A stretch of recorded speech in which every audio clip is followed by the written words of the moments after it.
Hello everyone and welcome to Bevins Bricks. I'm Daryl and today we're going to have a little fun with some blasphemy. The reason I say blasphemy is some people get really upset when you talk about taking Lego base plates and cutting them up. But I'm going to show you a good use for all that extra Mega Bloks Lego and other off-brand Lego while cutting these into pieces. Now, just to show you one of the many reasons why I'm cutting these up, what it is I have a 16 plate gap all along this edge of my airport. But not only that, I have a 16 peg stud plate gap right between all my road plates in my city and where my airport begins. So with that being said, that's why I'm going to be chopping up these plates. Now I have, just to show you, a very large stack of these, and that's part of the reason why I buy them, so that way I can cut them up when I need to. Now, obviously, it's real simple to measure them out. You just count 16 studs over, and then you place a strip of off-brand plates right along the edge.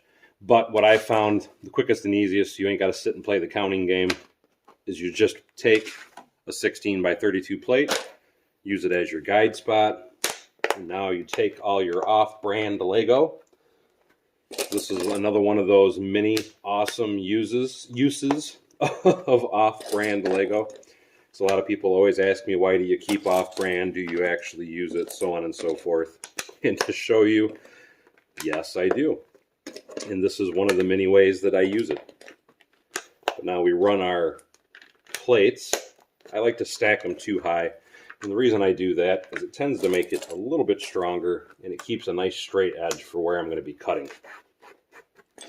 But anyway, after we get all of our plates in place, so now we have a nice straight edge, you take your X-Acto knife and you put it. Something else I want to point out is I do have an old beat up piece of wood. And I like to cut on a beat up piece of wood, because if you were to actually cut this down on my carpet or on a tabletop, when the razor blade goes through it, it's going to damage your carpet or tabletop. And we don't want that to happen. So it's always best to have a nice hard surface underneath what you're going to be cutting, just to prevent anything else that you don't want cut from being cut. And now that we have our line there, we have our knife ready, let's get to cutting. And you just simply take it and run it right along the edge of your strip. I like to run it along, a few times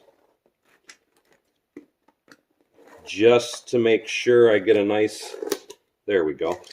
And after you get that cut off, what I always like to do is I like to come back to the edge and just take a little nip off the corner. And that makes it nice and smooth, and it keeps you from getting poked.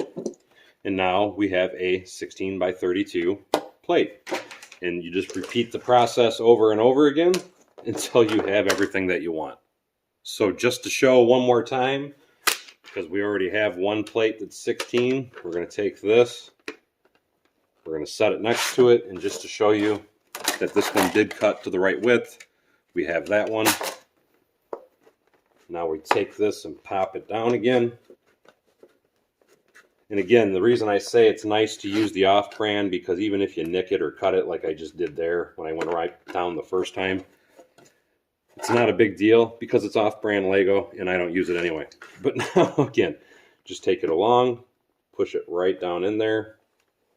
And like I said, I like to go over it once just a little gently, just to score a surface. And then I'll come back through and I'll press real hard the last time. And then once again, we have another piece. And then we just come up across, take a little bit off each corner again.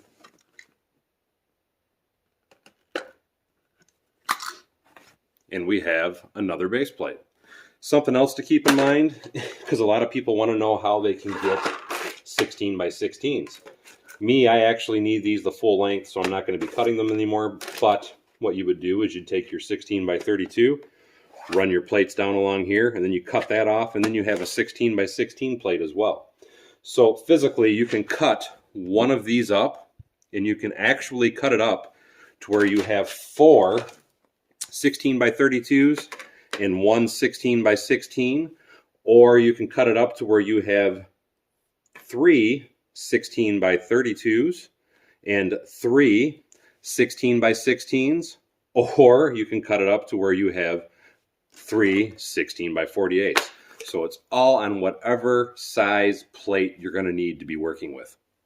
And that's how you cut a base plate. So I hope you guys learned something. If you are one of the kind of people like me that doesn't mind cutting up base plates, and if you do not like to cut up base plates, I'm sorry if you watched that, because I know that actually is upsetting to some people. But anyway, as always, thank you for coming to Bevins Bricks. Don't forget to like, subscribe, and share below. And hopefully we'll see you next time on Bevins Bricks.